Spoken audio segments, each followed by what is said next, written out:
When we talk about climate change, we generally think of large phenomena with global consequences. We face enormous challenges to successfully control climate change. In order to prevent the Earth's temperature rising more than 2 degrees by 2020, global CO2 emissions cannot exceed 44 billion metric tons per year. Since 80% of greenhouse gases are attributable to wealthy countries, climate change seems to be their exclusive responsibility. However, history has shown us that many things are more difficult for Goliath than David. Did you know that 67% of the potential for reducing those emissions doesn't lie in wealthy countries, but in developing countries like Costa Rica? Costa Rica occupies only 0.034% of the Earth's surface. We are a tiny bundle of pixels on the Earth's photograph. Due to our strict environmental policies and modest industrialization, our total greenhouse gases account for only 0.016% of global emissions. Of that minuscule percentage, only 9% corresponds to emissions from Costa Rican coffee plantations. Furthermore, our coffee sector can be the perfect laboratory for research on agricultural processes that deal with climate change. Once they're developed within our small country, these valuable practices could be emulated by larger economies. NAMA is the acronym for Nationally Appropriate Mitigation Actions. This protocol establishes procedures to help reduce a country's emissions in ways that can be measured, reported, and verified. Costa Rican coffee has the privilege of being the world's first NAMA in the agricultural sector, properly registered in the United Nations Framework Convention on Climate Change. There are many reasons why Costa Rica is a great candidate. For more than 200 years, the country has produced coffee with socially responsible and climate-friendly practices.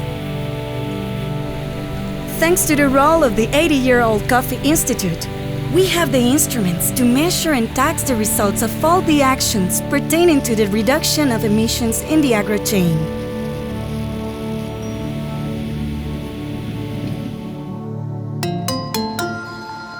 According to the National Emissions Inventory, 65% of coffee in Costa Rica is shade-grown and generates 50,000 tons of CO2 per year.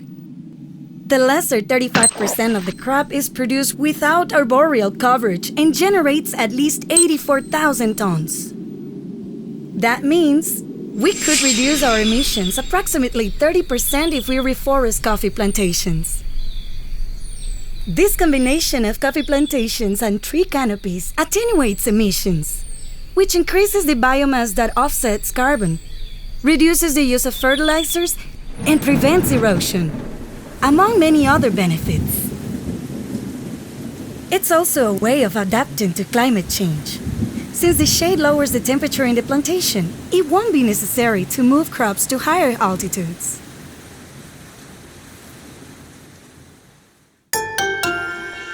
The research on the use of nitrogenous fertilizers through constant soil analysis is allowing us to choose the right doses and formulas that will produce the least amount of emissions. This analysis will also help us determine if it is beneficial to either fertilize soil during rainfall or to use slow-release fertilizers. Carbon emissions are not generated exclusively in coffee plantations. This also occurs in mills, which consume large amounts of electricity and are exposed to thousands of tons of coffee residues during harvest season. Costa Rican coffee tradition is characterized by taking important steps forward. Since 1990, the coffee sector has voluntarily reduced the use of water by 92%, as well as installing processing plants for wastewater treatment.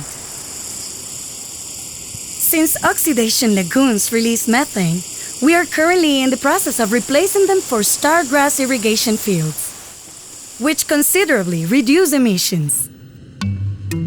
In addition, mills are learning to use coffee pulp as fuel to generate the electricity they consume.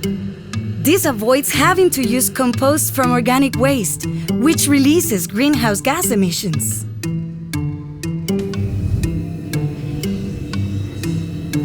The objectives of the Costa Rican Coffee's NAMA, which tests were financed by Bid Foment, are ambitious.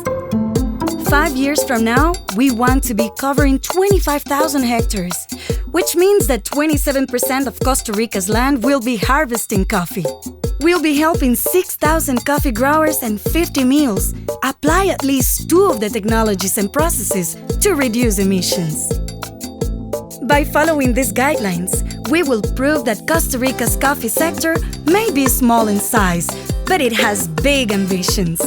We, Ticos, are determined to have the whole chain, from farm to coffee cup, become carbon neutral someday. This decision could have a much greater impact if buyers and toasters around the world support these initiatives and promote the consumption of environmentally responsible coffee. When we see the results down the road, we will proudly say that our David was able to give Goliath something more valuable than a kick on the knee. The idea that together we can stop climate change from growing and change the course of history.